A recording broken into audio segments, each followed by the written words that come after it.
Good morning class. Next हमारा topic है procedure with multi dimensional arrays. अब देखो मतलब इसमें क्या है आपका कि हमने कैसे प्रोसीजर मीन्स फंक्शन और सब रूटीन में कैसे हमने एरे को यूज़ किया है एज अ आर्ग्यूमेंट। क्योंकि देखो जो ये प्रोग्राम कराया था यहाँ पर हमने एक्स को एक एरे तो उठाया हुआ था ना, ठीक है, एक्स और एन तो सॉरी ये तो नंबर ऑफ टर्म्स, इसमें ए जो उठाया हुआ था हमने, ये ए क्या था, एक एरे ही तो था। इसमें तो हमने इसमें मॉड्यूल बनाकर कर दिया था, पर पीछे हमने क्या किया था, ए को भी यहाँ पर एज आर्ग्यूमेंट उठाया हुआ था। तो ये यही बोलता है कि चार प्रोग्राम जो किए हैं उनमें हमने क्या किया, मल्टी डायमेंशनल एरे जो है उनको एज अ प्रोसीजर की आर्ग्यूमेंट की फॉर्म में हमने यूज़ किया हुआ है। तो जैसे ये टेबल बनाई हुई है, इसमें वही बताया हुआ है जो मैंने आपको बताया था कि 14.1234 ये 4 प्रोग्राम कराए थे ना कि एक्स ए इसमें हमने फिक्स की हुई थी, उसकी डायमेंशन इनमें हमने वेरी कराई थी, इसमें हमने इंटरफेस यूज़ किया तो लास्ट में मॉड्यूल के थ्रू किया था। तो वही डिफरेंस बताया हुआ है।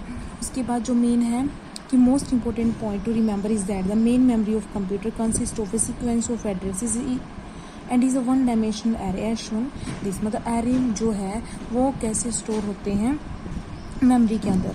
अभी के मेमोरी के बॉक्सेस हैं, तो पहले जैसे ये ए हो गया, फिर A+1 A+2 A+3 A+4 and so, मतलब ऐसे वन डायमेंशनल एरे की फॉर्म में होता है, ये मेन मेमोरी होती है। अब इसमें यही बताया कि अलग अलग एरे को स्टोर करके दिखाया हुआ है। जैसे to store a multi dimensional array the element have to be linearly ordered and fitted into one dimensional memory. Thus an array T of dimension 2 3 कैसे स्टोर होगा, कॉलम वाइज स्टोर होते हैं आपके, ठीक है। अभी तो देखो इसने क्या किया, 2 रो 3 कॉलम। तो एक ये है मेरे पास T11 12 13 21 22 23, ठीक है, ये बनता है ये एरे, मतलब एक मैट्रिक्स ही होगी। Has to appropriately ordered in 490 the convention is to store array column wise. इसमें क्या होता है, मेमोरी में हमारा जो है कैसे स्टोर होता है, जाकर वो कॉलम वाइज स्टोर होता है।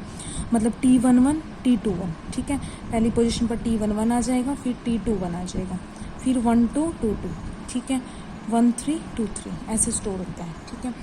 नेक्स्ट ऐसे क्या बताया हुआ है, being while associating dummy argument with actual array in called program the C fan array D in a calling program is declared as, कि हमने एक कॉलिंग प्रोग्राम ने तो इसको डी उठाया और एक सब रूटीन में इस डी के प्लेस पर मैंने बी उठाया। तो कैसे स्टोर होगा, मेन प्रोग्राम में डी है और हमने वहाँ पर नेम चेंज करके सब रूटीन में बी कर दिया, तो कैसे स्टोर होगा, D11 21 12 22 13 23।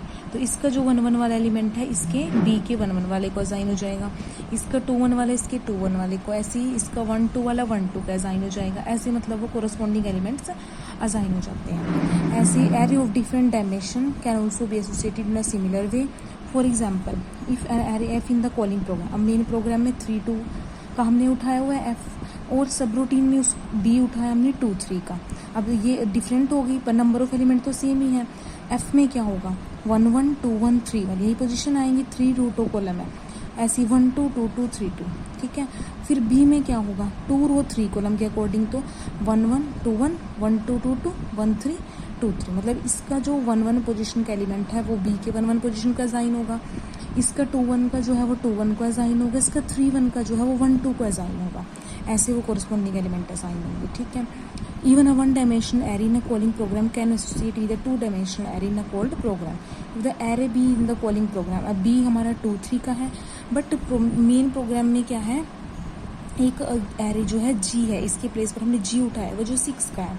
अब है तो इसमें भी 6 एलिमेंट, इसमें भी 6 एलिमेंट, ठीक है, तो है तो वही एलिमेंट, तो ऐसे भी ये असाइन हो जाते हैं। मेमोरी में भी असाइन कैसे होगा, इसमें 2 रो 3 कॉलम के अकॉर्डिंग मेमोरी में क्या क्या लोकेशन बनेगी, इसके प्लेस आ जाएंगे G के, तो होंगे G1 G1 2 3 4 5 6, ठीक है, और इसके कोरस्पॉन्डिंग B में 1 1 2 1 1 2 2 2 1 3 2 3, मतलब G1 का जो एलिमेंट है वो B11 को असाइन हो जाएगा, G2 का जो है 2 1 को, G3 जो है 1 2 को, G4 2 2 को, ऐसे G5 1 3 को, और G6 जो है वो 2 3 को असाइन हो जाएगा। ऐसे मतलब मेमोरी में आपके असाइन होते हैं एलिमेंट्स। उसके बाद मेन एक प्रोग्राम है, इम्पोर्टेंट है, putting maximum value of each row of a matrix as first element. अभी वर्जन 1 है, मतलब नेक्स्ट भी बनाया हुआ है इसका, वर्जन 2 भी सेम वही है प्रोग्राम, बट उसमें थोड़ा सा मॉडिफाई करके उसको लिखा हुआ है। इसमें क्या करना है, putting maximum element of each row of a matrix, ये कोई मैट्रिक्स गिवन है जैसे मेरे पास, उसमें से क्या करना है, उसकी रो में से, जैसे मैंने एक मैट्रिक्स उठाई है, एक मैट्रिक्स है आपके पास, ये है 1 2 5 6। तो मुझे क्या करना है, इसकी रो में मैक्सिमम एलिमेंट पिक करना है और उसको जो उसके कोरस्पॉन्डिंग जो स्मॉलेस्ट वाला एलिमेंट होगा जिस कॉलम में, उसके साथ उसको रिप्लेस करना। जैसे यहाँ पर 2 मैक्सिमम है तो 2 को 1 के साथ रिप्लेस करूँगी। सेकेंड रो में 6 मैक्सिमम है तो 6 को 5 के साथ रिप्लेस करूँगी। तो इसको क्या किया हुआ है, सब रूटीन्स के थ्रू करेंगे, क्योंकि इसमें कोई वैल्यू तो रिटर्न नहीं होगी, सिर्फ इंटरचेंज ही तो करना है इनको। तो जब इंटरचेंज करना होता है, कोई ऑपरेशन लगाना होता है, तो हम सब रूटीन यूज़ करते हैं।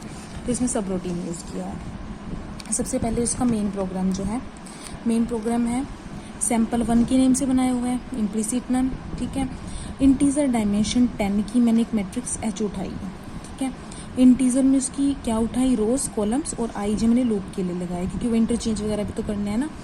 पहले उसकी रो कॉलम रीड करा दी, फिर 1 से m रोज तक और h i j मैंने जे क्या होंगी, कॉलम्स होंगी, आई रोज होंगी, तो वो मैंने मैट्रिक्स रीड करा दी, क्योंकि पहले रोज कॉलम्स रीड होंगी फिर मैट्रिक्स रीड होगी। इसको आप ऐसे भी रीड करा सकते हो और ऐसे भी करा सकते हो कि do I is equal to 1 to row and रू J is equal to 1 to column और read h of i j। ठीक है, उसके बाद हमें क्या करना है, ये ऐड करते रीड होगी। हमें जो सारी कैलकुलेशन करनी है वो एक मैट्रिक्स की कैलकुलेशन सब रूटीन्स के अंदर करनी है। अब पहले हम मैट्रिक्स जो हमारी है, जो ओरिजिनल मैट्रिक्स है, उसको हम प्रिंट कराएंगे। हमने एक सब रूटीन मैट प्रिंट बनाया हुआ है, मैट प्रिंट नेम से एक सब रूटीन बनाया हुआ है। उसमें हम क्या करेंगे, इसको प्रिंट करा देंगे चेंज करने से पहले, क्योंकि जब हम कंपेयर कर देंगे एलिमेंट्स इंटरचेंज हो जाएंगे, उसके बाद भी हम प्रिंट कराएंगे एक बार इसको। तो हमने कॉल किया मैट प्रिंट, एक सब रूटीन है H matrix M rows N columns, उसकी आर्ग्यूमेंट हो गई। ठीक है, फिर कॉल किया मैक्सिमम रो, ये सब रूटीन हो गया जो हमें मैक्सिमम रो पिक करनी है। ठीक है, H M rows N columns. ठीक है, उसके बाद क्या करेंगे हम, यहाँ पर देखो प्रिंट, पहले क्या किया, कॉल मैट प्रिंट। अब हमने क्या किया, जो यहाँ पर सब रूटीन बनाया हुआ है उसको कॉल करना है। ठीक है, वही दोबारा से जो चेंज होने के बाद मैट्रिक्स आएगी उसको प्रिंट कराने के लिए, और लास्ट में प्रोग्राम का एंड कर देना है। अब ये सारी कैलकुलेशन जो होगी सारी मेन सब रूटीन के अंदर होगी। फिर क्या किया हुआ है, इससे पहले देखो एक सब रूटीन एक्सचेंज के लिए बनाया हुआ है, ये प्रिंट के लिए बनाया हुआ है। प्रिंट में तो क्या होगा, सब रूटीन में जी मैट्रिक्स होगी, एच के प्लेस पर रो होगी, कॉलम होगी। ठीक है, integer row column I J, integer dimension 10 की जी मैट्रिक्स होगी, उसको प्रिंट करा दिया। ठीक है, ये तो सिर्फ प्रिंट कराने के लिए बनाया सब रूटीन। उसके बाद ये एक्सचेंज करने के लिए है कि अगर मुझे क्या करना है, इन दो एलिमेंट्स को इंटरचेंज करना है, तो इसको टेम्प में स्टोर कराऊंगी, टेम्प के ये स्पेस ब्लैंक हो जाएगा, इसको यहाँ पर रिप्लेस कर दूंगी, और जो ये टेम्प में स्टोर हुआ था इसको यहाँ पर डाल दूंगी। मतलब एक्स वाई इंटरचेंज होंगे ना एलिमेंट, तो इंटीजर एक्स वाई और टेम्प एक्स को टेम्प में डाल दूंगी। ठीक है, जो वाई था उसको एक्स के प्लेस पर ले आऊँगी, और जो टेम्प है टेम्प को वाई पे डाल दूँगी। ये चीज़ है ना, इस चीज़ को इंटरचेंज किया हुआ है। ये इंटरचेंज के लिए सब रूटीन हो गया। मेन जो आपका है जिसमें हमें कंपेयर करना है, मैक्सिमम एलिमेंट पिक करना है, वो ये सब रूटीन है। इसमें क्या है, देखो सब रूटीन मैक्सिमम रो, जी मैट्रिक्स है, रोज कॉलम्स है, इम्प्लिसिट नन, इंटीजर वही पहले रो कॉलम सारे इंटेंटिन करा दी। लूप चलाई, आई 1 रोज तक चलेगा, जे 1 से कॉलम्स तक चलेगा। ये कंडीशन कंपेयर करने के लिए कि एलिमेंट ग्रेटर है या नहीं है।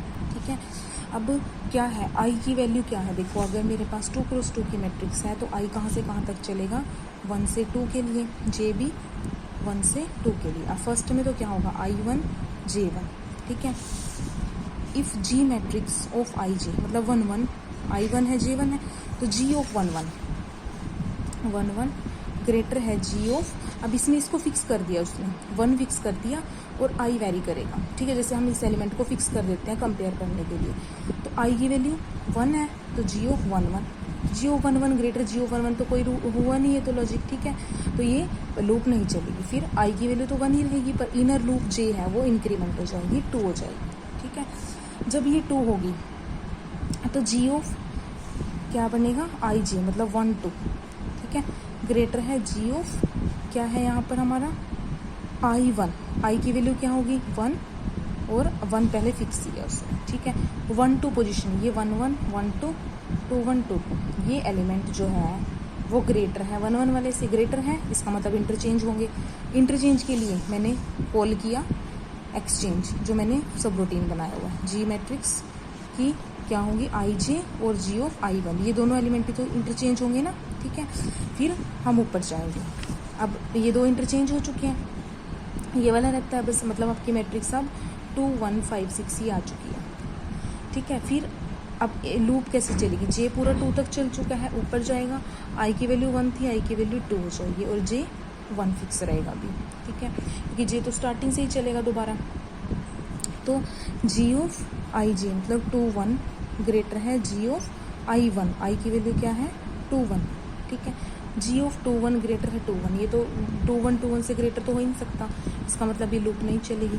फिर आई की वैल्यू 2 है तो जे में इंक्रीमेंट हो जाएगा, जे क्या हो जाएगा 2, तो जी ऑफ 2 2 ग्रेटर है जी ऑफ आई था ना यहाँ पर, आई क्या है 2 1, मतलब ये जो एलिमेंट है ये इससे ग्रेटर है तो क्या करेगा फिर से वो कॉल होगा एक्सचेंज वाला सब रूटीन और उनको एक्सचेंज कर देगा दोनों को, मतलब यहाँ पर अब क्या आ जाएगा 2 1, ये 6 और 5, ठीक है, ये एक्सचेंज हो जाएंगे और बाद में वो फाइनल जो हमारी एक्सचेंज होने के बाद मैट्रिक्स आई है उसको भी प्रिंट कराएगा, क्योंकि मैंने 2 टाइम्स प्रिंट कराया है, एक मैंने उसको मैट्रिक्स को ट्रांसफॉर्म से पहले और एक बार ट्रांसफॉर्म होने के बाद, ठीक है।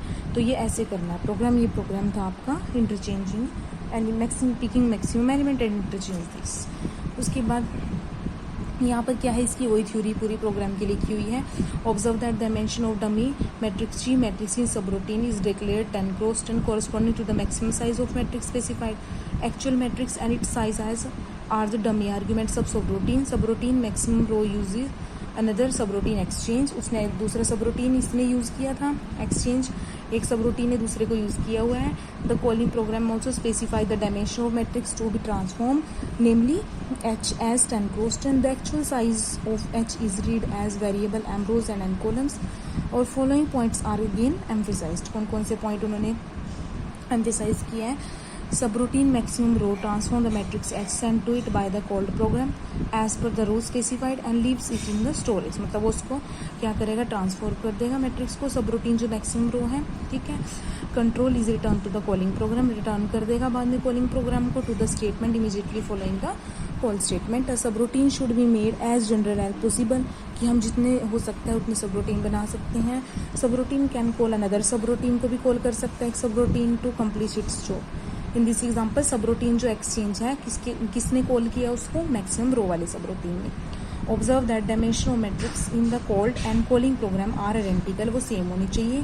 We will have to examine whether this can be relaxed. A subroutine are separately compiled, the same variable names may occur in many subroutine, separately compile होंगे और main program without any ambiguity as long as they are local variables. If a value stored in variable name is to be transmitted to subroutine, it can be done only through the argument list or by using module, ठीक है, कि अगर कोई value जो है variable name में store हुई transmit होगी सबरूटीन को किसके कैसे होगी, तो उसकी आर्ग्यूमेंट की लिस्ट से या फिर मॉड्यूल के थ्रू। The argument of calling program agree in number order dimensional mode, वही उसके आर्ग्यूमेंट सेम होनी चाहिए, मतलब जैसे पहले बताया हुआ है कि सबरूटीन के जो रूल होते हैं उसके अकॉर्डिंग आर्ग्यूमेंट जो है नंबर डायमेंशन में वेरी सेम रहनी चाहिए, ठीक है।